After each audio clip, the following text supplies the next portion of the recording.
उत्तराखंड में प्राथमिक शिक्षक भर्ती को लेकर के बड़ी खबर लेकर आए। आपको बता दें कि उत्तराखंड में प्राथमिक शिक्षक भर्ती जो कि 2018-19 में निकली हुई थी, इसका रिजल्ट अब जहां पे जारी होने वाला है। तो इससे पहले आयोग एक बार फिर से यहां पर मौका देना चाहता है अभ्यर्थियों को कि जिन अभ्यर्थियों के यहाँ पे नंबर में प्रॉब्लम है या फिर किसी के नाम में कोई गलती है तो वो अभी भी ठीक करवा सकते हैं। तो इसके लिए जिलेवार लिस्ट जो है वो जारी की जा रही है, जिसमें अभ्यर्थियों के नाम यहाँ पर दिए गए हैं, फादर नेम दिए गए हैं, वो किस कैटेगरी के हैं वो दिया गया है, साथ ही उनके मार्क्स भी यहाँ पे पूरे दिए गए हैं। तो उस आधार पर यहाँ पे पूछा गया है कि बहुत सारे कैंडिडेट ऐसे होते हैं जिन्होंने फॉर्म भरते समय या तो कैटेगरी गलत डाल देते हैं या फिर उनके मार्क्स अगर गलत चढ़े हुए हैं तो उनको एक बार मौका और दिया जा रहा है। तो इसी प्रकार से यहाँ पर एक मेरिट लिस्ट टाइप की यहाँ पर जारी की गई है और जिसमें अभ्यर्थियों से कहा गया है कि अगर उनकी कोई भी गलती है तो यहाँ पर सही कर लें। तो आपको बता दें इससे पहले बागेश्वर की निकली थी, अब जो है वो टिहरी की निकली हुई है। तो यहाँ पे देख सकते हैं ये विज्ञप्ति भी जारी किया गया है। तो यहाँ पर दिया गया है कि 2018-19 में जो यहाँ पर वैकेंसी निकली थी 6 मार्च 2019 को संशोधित विज्ञप्ति भी निकाली गई थी।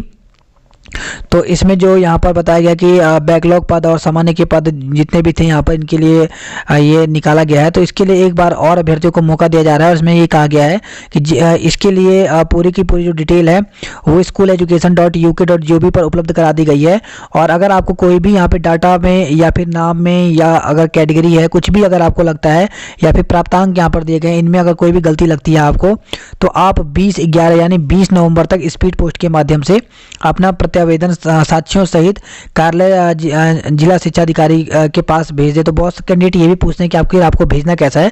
तो देखिए जैसे आपने यहाँ पर अपना फॉर्म यहाँ पर जो भरा हुआ था उसी प्रकार से आपको ये भी भर करके भेजना है। और उसके लिए आपको यहाँ पे अगर माना कि किसी के नाम में प्रॉब्लम है तो आपको 10th की सर्टिफिकेट लगाना है। अगर आपको टेट में मार्क्स गलत छपे हैं तो आपको टेट की मार्कशीट लगा कर भेजनी है। और हो सके तो आप एक एप्लीकेशन भी लिख सकते हैं जिसमें आप बता सकते हैं, क्योंकि आयोग को ये पता नहीं चल पाएगा कि आप की क्या प्रॉब्लम है। तो आप वहाँ पे एक एप्लीकेशन लिख दें और बता दें कि अगर आपके मार्क्स कम है, मार्क्स में कोई प्रॉब्लम है तो वो लिख सकते हैं, या अगर आपके नाम में कोई दिक्कत है तो एक एप्लीकेशन लिख दें यहाँ पे। तो इस प्रकार से लिख करके और आप इस प्रकार से एप्लीकेशन लिख सकते हैं जिला शिक्षा अधिकारी प्रारंभिक शिक्षा टिहरी गढ़वाल। और उसके बाद अपना यहाँ पर लिख दें कि विषय में लिख सकते हैं आप कि मेरे टेट, अगर आपके टेट में मार्क्स गलत छपे हुए तो आप लिख सकते हैं कि मेरे टेट में त्रुटिपूर्ण मार्क्स गलत हो गए हैं। तो उसमें एक एप्लीकेशन लिख सकते हैं जिससे उनको आसानी हो कि आपके मार्क्स टेट में कम है या फिर आपके नाम में दिक्कत है। तो इस प्रकार से एक एप्लीकेशन लिख सकते हैं और उसके साथ आपके पास जितने भी डॉक्यूमेंट है उसके साक्षी जो हैं वो आपको लिफाफे में कर करके और स्पीड पोस्ट कर सकते हैं। इसके साथ ही देखिए यहाँ पे आपको एप्लीकेशन लिखने की जरूरत वैसे नहीं भी है, लेकिन एप्लीकेशन हम इसलिए बोल रहे हैं ताकि आयोग को यहाँ पे ढूंढने की जरूरत ना पड़े और उनको तुरंत यहाँ पे पता चल जाए कि जो आपके एप्लीकेशन है उसमें किस चीज़ की में प्रॉब्लम है, तो वो आपका वहाँ पर सही कर देंगे। तो वहाँ पे डिपेंड करता है, अगर आप एप्लीकेशन लिखना चाहते हैं तो लिख सकते हैं, नहीं तो आपको अपने डॉक्यूमेंट जो हैं जो साक्ष्य हैं वो यहाँ पर भेज सकते हैं। तो चलिए यहाँ पर देख लेते हैं हम स्कूल एजुकेशन की साइड में जो यहाँ पे टिहरी की नई यहाँ पर जो यहाँ पे लिस्ट निकाली गई है उसको हम देख लेते हैं। तो देखिए आपको स्कूल एजुकेशन यहाँ पर लिखना है school.education.uk.gov.in। तो इस प्रकार से यहाँ पे ऑफिशियल साइट खुल जाएगी। और अगर आप यहाँ पे नीचे जाते हैं तो यहाँ पे देखिए अनाउंसमेंट में यहाँ पर दिया गया है, यहाँ पे मोर अनाउंसमेंट में आप क्लिक कर लेते हैं तो यहाँ पर देखिए स्टार्टिंग में ही आया हुआ है 4/11/2020 को ये छपा हुआ है। यहाँ पे दिया गया सहायक अध्यापक प्राथमिक विद्यालय के पदों पर बैकलॉग के सापेक्ष SC/ST के अभ्यर्थियों के विवरण जनपद टिहरी। तो जो टिहरी, क्योंकि यहाँ पे टिहरी में ST/SC के ही पोस्ट यहाँ पे निकले हुए थे, तो इस प्रकार से यहाँ पे दिया गया। और देखिए जो ये फाइल है इसको आपको डाउनलोड करना है, लेकिन ये PDF फॉर्म में नहीं है तो आपके मोबाइल में ये नहीं खुलेगा या लैपटॉप में नहीं खुलेगा। इसके लिए सबसे पहले आपको प्ले स्टोर से एक एक्सेल फाइल जो है वो डाउनलोड करना पड़ेगा, उसी के बाद ये खुलेगा। तो हम यहाँ पे खोल के आपको दिखाते हैं। इस प्रकार से इसको क्लिक कर लें और यहाँ पर इसको डाउनलोड आप कर लें, उसके बाद आपको एक्सेल फाइल में ये ओपन हो जाएगा। तो यहाँ पे हम एक बार एक्सेल फाइल में ओपन करके देख लेते हैं।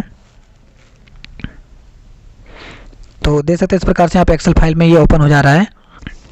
तो देख सकते हैं इस प्रकार से यहाँ पर जो लिस्ट है वो इस प्रकार से ओपन हो जाएगी आपकी। और इधर आपका यहाँ पे नाम दिया होगा, इधर आपका फादर नेम दिया है, इधर आपकी कैटेगरी दी गई है, डेट ऑफ बर्थ दी गई है, कहाँ के आप वो हैं, और उसके बाद मेल है फीमेल है, सब्जेक्ट क्या है आपका इधर दिया गया है। इसके साथ ही आपके मार्क्स दिए गए हैं, DELED क्या है, BTC की है, कब की है आपने, मार्क्स कितने हैं आपके, UTET है, BEd UTET कब क्वालिफाई किया है आपने, इस प्रकार से यहाँ पर दिया गया है। तो देख सकते हैं यहाँ पर जैसे किसी ने यहाँ पे बीटीसी जो है इलाहाबाद से किया है, किसी का यहाँ पे डीएलएड दिल्ली से है, तो ये भी यहाँ पर दिया गया, किसी का हरियाणा से है। तो इस प्रकार से यहाँ पे दिया गया और आपको यही चेक करना है कि ये सब मार्क्स आपके ठीक हैं, कहीं कोई गलती तो नहीं है, नाम में कोई दिक्कत तो नहीं है। अगर आपको कोई भी प्रॉब्लम लगती है तो आप तुरंत 20 तारीख से पहले आप ये आवेदन भेज दें। और आपको बता दें कि इसको जल्दी भेज दें, क्योंकि इसके बाद तुरंत जो है वो फाइनल लिस्ट यहाँ पर जारी होने वाली है, जिसमें जिन कैंडिडेट का यहाँ पे सिलेक्शन होगा उनको डायरेक्ट यहाँ पे ज्वाइनिंग दी जाएगी।